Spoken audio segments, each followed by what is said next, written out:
안녕하세요. 결혼을 목전에 두고 시댁 쪽과 의견이 맞질 않아 한동안 힘든 시간을 보내다가 얼마 전 파혼하게 된 20대 후반의 여자입니다. 결혼을 약속한 남자친구와는 연애를 해서 만났어요. 저보다 나이가 많아서 남자 쪽에서 결혼을 서두르게 되었습니다. 연애하면서 그렇게 큰 다툼도 문제도 없었고 저도 막연하게 이 사람과 언젠간 결혼을 할 수도 있겠다 하는 생각을 가지고 있던 터라 남자친구가 청혼을 해왔을 때 그렇게 크게 놀라지는 않았습니다. 다만 저는 청혼을 받을 때쯤엔 저에겐 결혼은 너무 이르다는 생각을 가지고 있었어요. 결혼을 고민하게 된 이유는 여러 가지가 있는데 가장 큰 문제였던 건 제가 취직한 지 얼마 되지 않아 모아놓은 돈이 많지 않다는 게 첫 번째 이유였고 두 번째 이유는 제 위로 아직 결혼하지 않은 오빠가 두 명이나 있다는 사실이었어요. 요즘이야 먼저 가는 사람이 가는 게 맞기는 하지만 평범한 집안인 저희 집에서 남자 두 명을 장가 보내고 저까지 지원해주는 게 현실적으로 불가능하다는 생각이 들었거든요. 무슨 오지랖이었는지 오빠들 장가 가려면 돈이 꽤나 들 것 같아서 저는 개인적으로 결혼할 때 부모님에게 지원받는 걸 포기한 상황이었어요. 다행스럽게도 오랜 취직 준비 끝에 들어간 회사가 나름 업계에서도 알아주는 회사라서 연봉이 많은 편이었다는 거예요. 당장은 제가 모은 돈이 많지는 않지만 결혼을 잠시 미루고 제가 1년에서 2년 정도 아끼고 모으면 부모님 지원 없이도 상당히 많은 돈을 모을 수 있다는 계산이 있었거든요. 그래서 저에게 청혼해온 남자친구에게는 미안하지만 잠시 시간을 줄 수 있냐고 전하며 거절을 하게 되었습니다. 당연히 남자친구는 이유가 뭐냐고 물어왔어요. 이 사실을 숨겨야 할 이유도 딱히 없었기 때문에 솔직하게 제 생각을 말해줬습니다.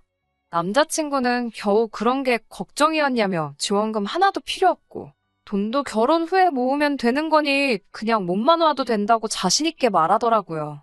그러면서 자기도 사실 그렇게 모아놓은 돈이 많은 편은 아니라는 사실을 밝혀왔습니다. 남자친구는 따로 회사에 다니지는 않은데 본인 말로는 나름 유명해서 찾는 클라이언트가 꽤 있는 프리랜서라고 했습니다. 일이 많은 편은 아니지만 자기가 하고 싶을 때 일을 골라서 할 수 있는 장점이 있다고 매번 자랑처럼 이야기했는데 하는 일에 따라 다르지만 자기가 한 달 동안 일에 온 정신을 쏟는다면 웬만한 직장인들 몇 달치 월급은 우습게 번다고 자랑처럼 이야기하길래 저는 머리가 엄청 좋은가 보다 생각했어요. 그런데 모아놓은 돈을 보니까 꼭 그렇지만도 않았던 것 같네요. 당시 제 통장에 가지고 있던 돈이 2천만 원이었는데 이걸로 혼수며 결혼식 비용이나 예단까지 다 할 수 없다는 생각을 가지고 있었어요. 남자친구도 자기가 모아놓은 돈이 5천만 원 뿐이라며 처음에 시작이야 어렵겠지만 둘이서 열심히 아끼면서 모으면 제 연봉에 남자친구의 연봉까지 해서 수입이 나쁘지 않은 편이니 당장 집 한 채 가지고 시작하는 신혼부부들 정도는 우리가 금방 따라잡을 수 있지 않겠냐 하며 결혼을 서두르더라고요. 저는 연봉이 4천만 원 정도인데 아무래도 결혼은 현실이다 보니 남자친구가 얼마나 버는지 물어보지 않을 수가 없었어요. 아무것도 없이 시작해서 둘이 버는 돈을 모아 결혼 생활을 시작하자고 했으니 정확하게 우리 두 사람의 수입이 얼마나 들런지 알고 싶어서 물어봤습니다.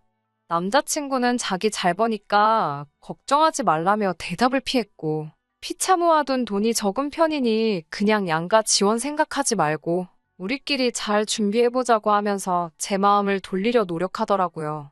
몸만 와도 된다는 말에 마음이 돌아선 건 아닙니다.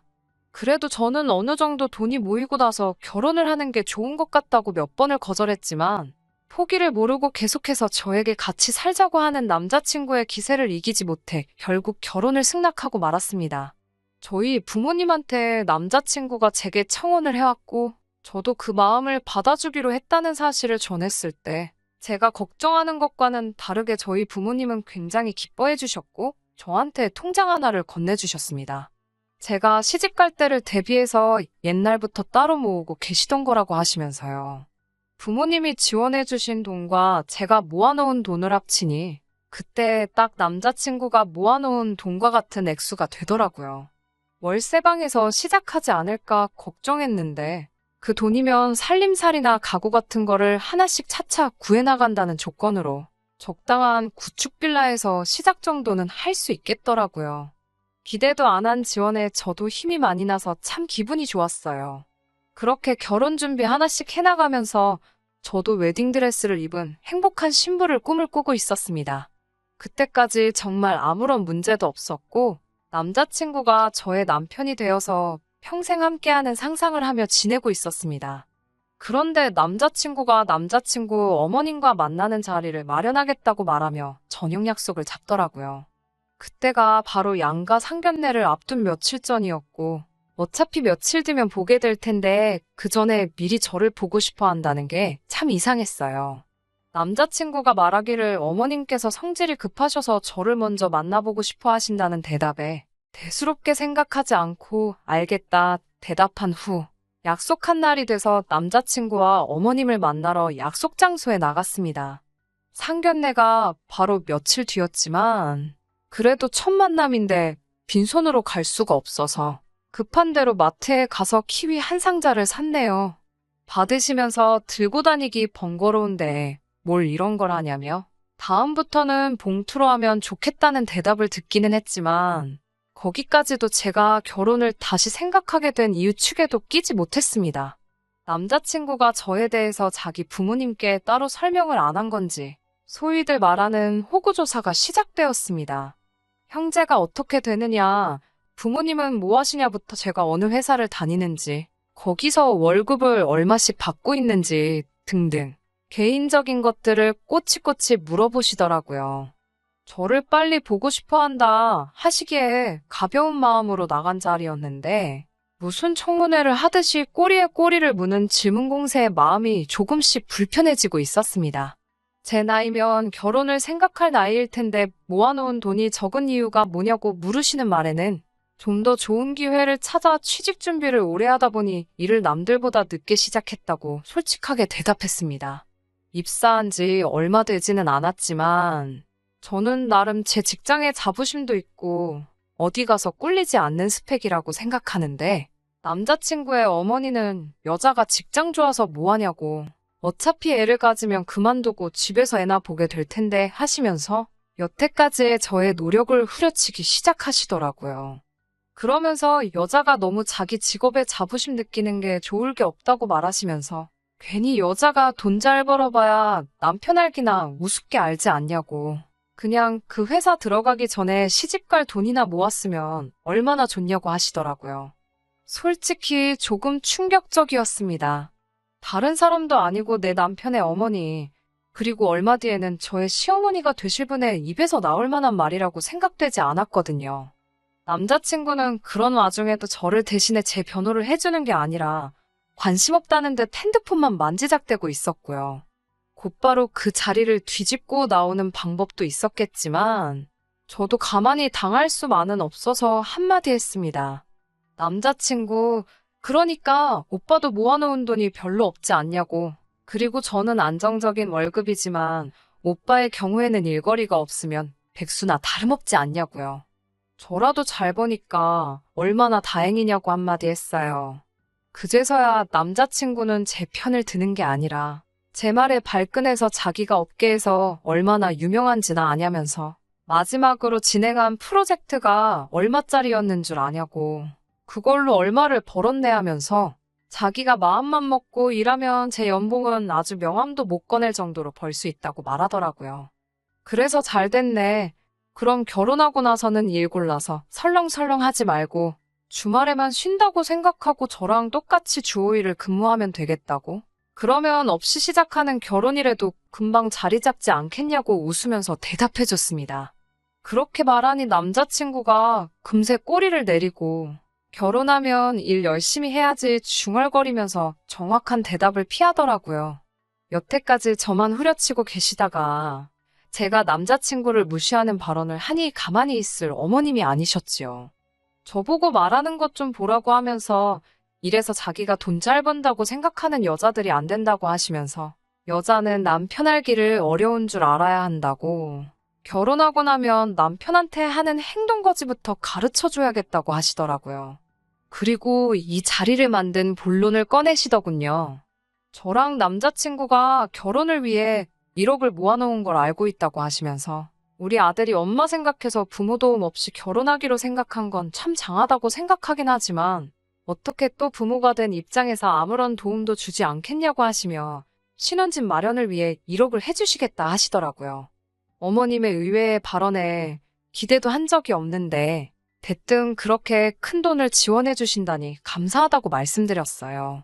그랬더니 적어보라고 하면서 아까까지는 눈 땡그랗게 뜨고 따박따박 말대꾸를 하더니 돈 준다니까 곧바로 표정 바뀌는 거 보라며 깔깔대시더라고요. 그러면서 우리 아들 보고 주는 거지 저를 보고 주는 게 아니라고 강조하시면서 집 명의는 남자친구 명의로 하자고 하는 겁니다.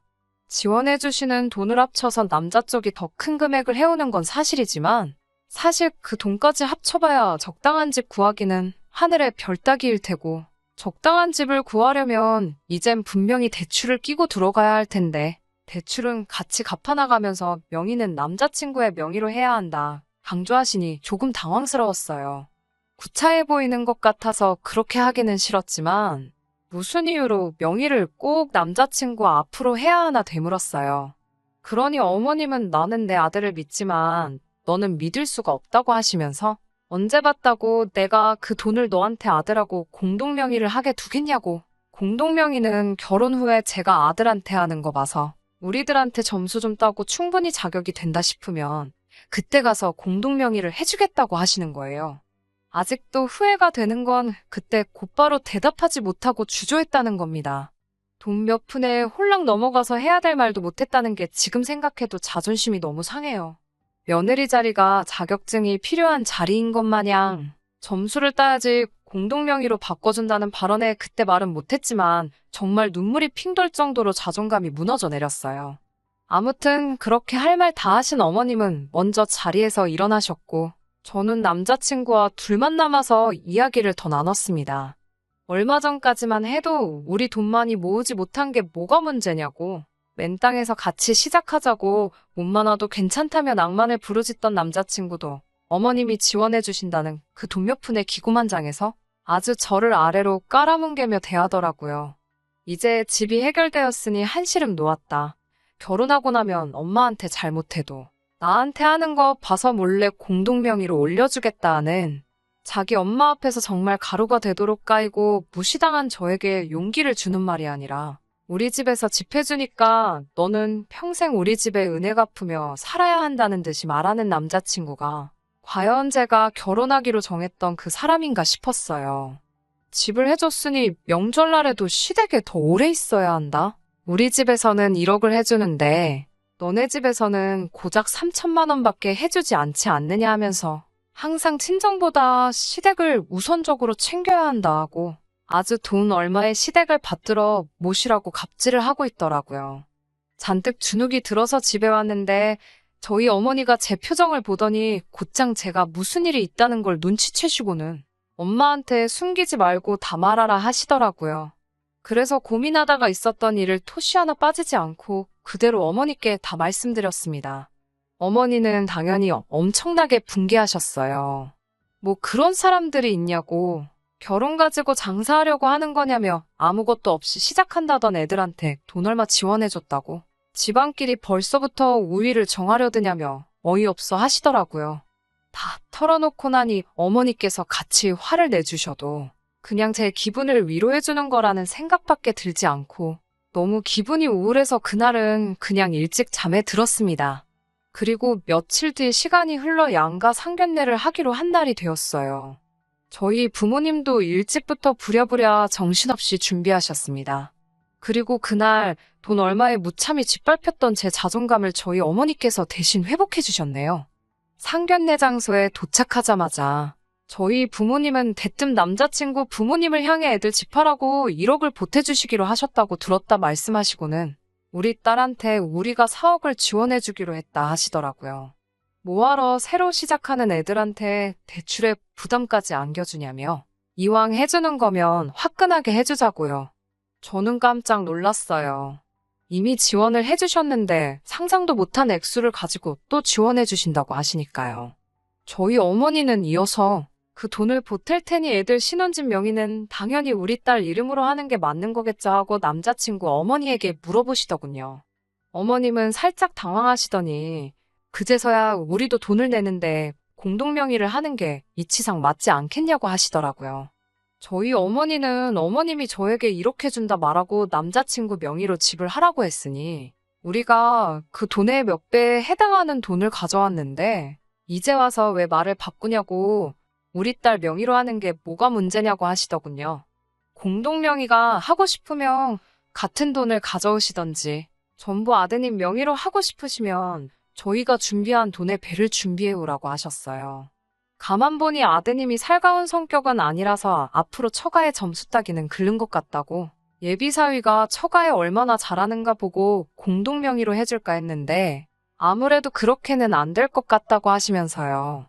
어머님이 인상 잔뜩 찌푸리며 대답도 못하고 계신 가운데 그제서야 저도 제 정신이 퍼뜩 들더라고요.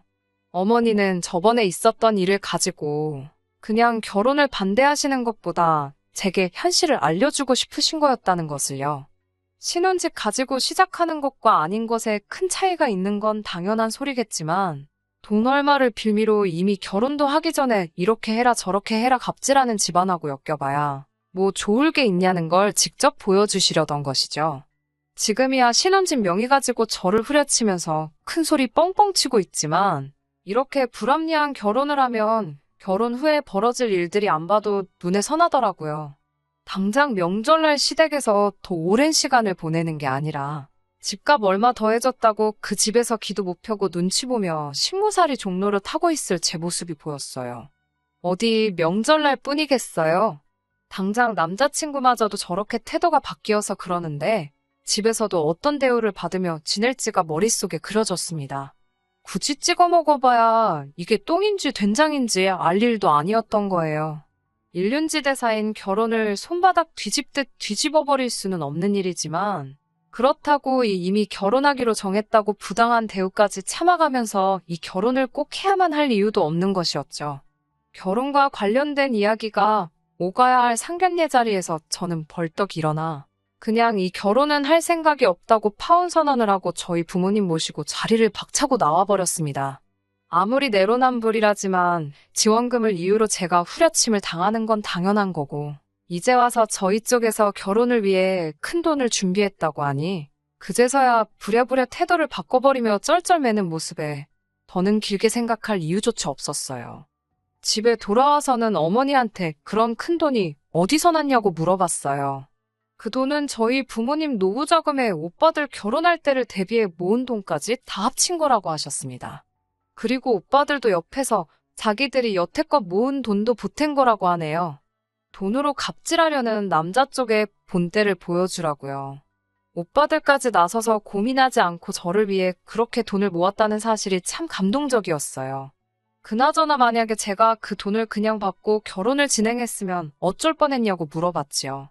그러자 부모님도 오빠들도 하나같이 하는 말이 그 돈 가지고 둘도 없는 가족인 제가 행복하게 살 수만 있다면 돈이야 또 벌면 되는 거고 모으면 되는 거지 아깝지 않았을 거라고 하더라고요. 그 말을 들으니 가차없이 파혼 선언하고 돌아온 제가 다 자랑스럽게 느껴졌습니다. 어머니도 이어서 어디 돈 얼마 가지고 유세 부리면서 사람 우습게 아는 집구석하고는 잘 헤어졌다고 저보고 좋은 결정 내린 거라며 이번 일로 상처받지 않았으면 좋겠다고 저를 위로해 주셨습니다. 앞으로 제가 앞날이 창창하니 그 기간 동안 준비 잘해서 저의 배경이나 조건이 아니라 저를 진정으로 아껴주고 사랑해 줄 수 있는 사람을 만나면 좋겠다고 하시더라고요. 큰 돈을 봐서인지 아니면 그 돈 앞에 제정신을 차린 건지 파혼 선언을 한 이후로 남자친구에게서는 몇 번씩 연락이 왔어요. 저한테 미안하다고 우리 다시 잘 시작해보면 안 되냐고 하면서요. 그렇게 오래 만나온 사람인데도 마음조차 흔들리지 않더라고요. 양가 부모님 지원 없이 처음에 말한 대로 다시 시작할 생각이 있냐고 한번 떠봤습니다. 남자친구는 이런 저의 질문을 전혀 예상도 못했다는 듯이 더 쉬운 길이 있는데 뭐하러 힘든 길을 가려 하냐고 저희 부모님 지원금으로 신혼집 구하고 집도 제 명의로 하라고 하면서 저에게 다 맞춰주겠다 하더라고요. 일단 결혼부터 하고 보자는 그 태도를 보니 더는 이 사람에게 미련 가질 이유도 못 느끼겠어서 그냥 여기까지만 하자고 어머님 말하는 대로 다 따르는 그런 사람 만나서 결혼하라고 말하고 전화를 끊어버렸습니다. 제가 단호하게 연락을 끊어버리고 그 뒤로 걸려오는 전화도 싹 다 무시해버리니 그 뒤로부터는 저한테 연락도 안 오더라고요. 이번에 사람의 본성이 쉽게 바뀌지 않는 걸 배운 것 같아요. 어머니가 해주신 말씀처럼 저의 조건이나 배경이 아닌 진짜 제 자신을 아껴줄 사람을 만났으면 좋겠습니다. 끝까지 들어주셔서 감사합니다. 오늘의 사연은 여기까지입니다. 구독과 좋아요, 알람 설정 부탁드리고 더 좋은 사연으로 다시 찾아뵙겠습니다. 감사합니다.